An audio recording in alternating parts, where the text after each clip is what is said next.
Welcome to the DX Today podcast, your daily deep dive into the AI ecosystem. I'm Chris, and joining me as always is Laura. Hey, Chris, great to be here. Today we are unpacking one of the most consequential security stories of the year, and honestly, one I have been waiting to talk about for days. You are talking about the Vercel breach, right? The one that got disclosed on April 19th and has the entire developer world quietly rewriting how they think about third-party AI tools. That is exactly the one. And the reason this story matters is not just that a major hosting platform got compromised. It is how the attackers actually got inside in the first place. So let us set the stage for anyone who does not live and breathe web infrastructure. Just how big a deal is Vercel in the modern internet? And why should an ordinary listener care? Vercel is the company behind Context.ai, which is arguably the dominant framework for building modern web applications today. Think about the front ends of crypto wallets, startups, major e-commerce sites, and countless Fortune 500 marketing pages. So when Vercel sneezes, a genuinely enormous slice of the public internet catches a cold. That is the blast radius we were talking about before we even get into what the attackers actually stole. Exactly right. And this is where it gets interesting, because this breach did not start with a Vercel employee clicking a phishing link or reusing a password on some sketchy side project website. Right, and that framing matters because so much corporate security awareness training is still focused on those classic vectors. So if it was not phishing, what was the actual way in for these attackers? The way in was an AI productivity tool called Context.ai, specifically a Chrome browser extension that a Vercel employee had installed and connected to their corporate Google Workspace account through a standard OAuth grant. Okay, pause right there, because that is a word that I think a lot of people hear and glaze over. Can you walk us through what an OAuth grant actually is in plain English for a second? Sure. OAuth is the little permission screen you see when you click Sign In with Google, or when a new productivity app asks to access your calendar, your Drive files, or your email on your behalf. Right, the little box that says this app wants to read your email, and everybody clicks allow without really thinking about it, because we have been trained by years of convenience to just accept those prompts. Precisely. What Context.ai was offering was pretty appealing on its surface. It was an AI tool that could search and summarize your Google Drive documents, which is a genuinely useful capability for a busy knowledge worker. Which is exactly why so many of us install these things without a second thought. So let us rewind even further. How did Context.ai itself get compromised in the first place? The reporting says that roughly back in February of 2026, an employee at Context.ai was infected with a piece of malware called infostealer, which is an infostealer that scoops up browser tokens and session data. So one of their own employees gets hit by commodity malware, and suddenly the attackers are sitting on credentials and OAuth tokens that let them impersonate the company itself across all of its customer integrations. That is the essence of the supply chain problem here. The attackers did not have to breach every individual customer of Context.ai. They just had to own the vendor once and then ride the existing trust downstream. And importantly, there is no password for the attackers to rotate their way out of. Because OAuth tokens are a completely separate credential system that most security teams do not monitor with the same rigor as passwords. That is actually one of the sharpest points Trend Micro made in their postmortem. Security teams can detect a weird login from a new country, but they cannot easily see a malicious application quietly using a legitimate OAuth token. And there's a real structural reason for that blindness. Identity providers log sign-ins pretty exhaustively, but activity performed by a token after it has been granted often looks like normal sanctioned application traffic. Exactly, and attackers have clearly figured out that the OAuth layer is where the visibility is thinnest. So if you can get your hands on a live token, you can move around without tripping most modern detection engines. So between February and March, these attackers are effectively sitting inside the trust relationships that Context.ai has with its customers. What is the next domino that falls in this particular timeline? On March 27th of 2026, the Context.ai Chrome extension was pulled from the Chrome Web Store, which is usually a strong signal that Google has detected something abusive or at least suspicious about an extension. But from what I've read, that removal alone did not immediately solve the problem for companies that had already granted the extension access. Because the OAuth tokens those companies granted remained active even after removal. Exactly. Once an OAuth token is issued, it lives until it is explicitly revoked. And removing an extension from the store does absolutely nothing to revoke tokens that the extension previously obtained from user accounts. Which brings us to April 19th, the day that this all became very public. Walk me through what Vercel actually disclosed when CEO Guillermo Rauch published that detailed thread naming Context.ai as the compromised vendor.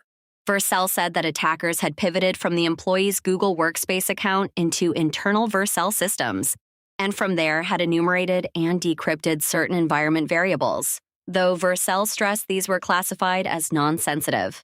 That qualifier is doing a lot of work, though. Non-sensitive by whose definition?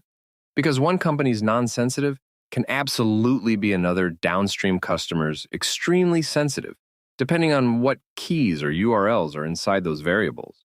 You are exactly right to push on that, and that is essentially what the crypto community did almost immediately.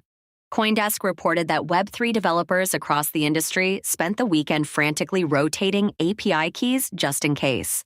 Because a lot of decentralized finance frontends and wallet interfaces are hosted on Vercel, so even if their keys were not in the decrypted batch, the possibility alone was enough to trigger industry-wide key rotation activity. And that is the cascading effect of supply chain incidents. Even the companies that were not directly breached still had to burn engineering hours and operational attention, assuming the worst until Vercel could provide more complete guidance. Let us talk about what Vercel said was definitely safe, because that matters too. What did their joint investigation with GitHub, Microsoft, NPM, and Socket actually confirm about the core open source footprint? They confirmed that no NPM packages published by Vercel were tampered with, that Next.js and TurboPack source code was not modified, and that no malicious releases had been pushed to the public registry under Vercel's name. Which is genuinely important because if the attackers had been able to publish a backdoored Next.js release, we would be looking at something closer to a SolarWinds-style catastrophe rippling through every site built on the framework. The worst-case scenario here would have been a malicious update auto-installed by hundreds of thousands of developers worldwide, and that did not happen. So, credit where it is due, the containment on the package side held. Now let us pivot to the BreachForums drama, because that part of the story is almost its own separate conversation about threat actor ecosystems and the market for stolen corporate data. Right. So on roughly the same day as Vercel's disclosure, a threat actor using the ShinyHunters brand posted on BreachForums, claiming to have Vercel's internal database for sale with an asking price of $2 million. And for listeners who do not track this stuff, ShinyHunters is a notorious name in the payer leak extortion ecosystem, which is why any claim wearing that branding gets immediate attention from threat intelligence teams worldwide. But here's where it gets murky. Austin Larson, a principal threat analyst at Google Threat Intelligence, publicly assessed the claimant as likely an imposter, and actors previously linked to ShinyHunters have denied any involvement. So the brand itself has become something of a free-floating label, where different actors wear it for credibility when they want to market stolen data, whether or not they have any actual relationship to the original group. Which is a fascinating side plot because it tells you something important about the economics of breach monetization right now. The name is more valuable than the actual group, and provenance of stolen data is increasingly difficult to verify. And it also means that incident response teams have to spend precious time during a live crisis just trying to figure out whether the person threatening to sell their data actually has the data they claim to possess. Right, which is its own kind of denial of service attack on a security organization, because every hour spent chasing imposter claims is an hour not spent closing real gaps or communicating with genuinely affected customers. Stepping back a bit, what do you think is the single biggest strategic takeaway here for companies that are aggressively adopting AI productivity tools? Which honestly is every company I talk to these days. The takeaway is that AI browser extensions and connected apps represent a brand new category of supply chain risk that most security programs have not built visibility into, and that most CISOs cannot answer fundamental questions about. Questions like which employees have granted which AI apps access to which workspace scopes, and when was the last time any of those grants were actually reviewed by a human being or an automated governance system?